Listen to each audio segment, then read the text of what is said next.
സർവകലാശാല വിഷയത്തിൽ സർക്കാരും ഗവർണറും തമ്മിൽ സമവായത്തിന് കളമൊരുങ്ങുന്നു. മുഖ്യമന്ത്രിയും ഗവർണറും തമ്മിൽ ചർച്ച നടത്താൻ സാധ്യത.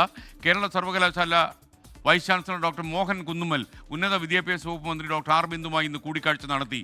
അടിയന്തര സിൻഡിക്കേറ്റ് യോഗം വിളിക്കാൻ വിസിക്ക് നിർദ്ദേശം നൽകിയതായി ഉന്നത വിദ്യാഭ്യാസ മന്ത്രി ഡോക്ടർ ആർ ബിന്ദു പറഞ്ഞു. സർവകലാശാലകളിലെ സമരഭരിതമായ അന്തരീക്ഷം അവസാനിപ്പിച്ചുകൊണ്ടാണ് സർക്കാർ സമവായത്തിനൊരുങ്ങുന്നത്.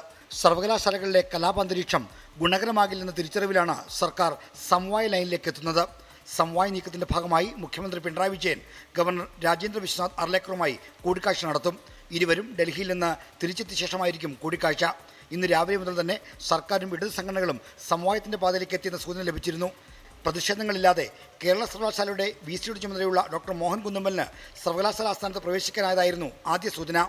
ശേഷം ഡോക്ടർ മോഹൻ കുന്നുമ്മൽ ഉന്നത വിദ്യാഭ്യാസ മന്ത്രി ആർ ബിന്ദുവുമായി കൂടിക്കാഴ്ച നടത്തിയതോടെ മഞ്ഞുരുക്കം വ്യക്തമായി. ഇത് സർക്കാർ മുട്ടുമടക്കലൊന്നല്ല. നമ്മുടെ സർവകലാശാലയിൽ പഠന പ്രവർത്തനങ്ങൾ സമാധാനപരമായിട്ട് മുന്നോട്ട് പോകണം. അതിന് കഴിയുന്ന അന്തരീക്ഷം ഉണ്ടാവണം.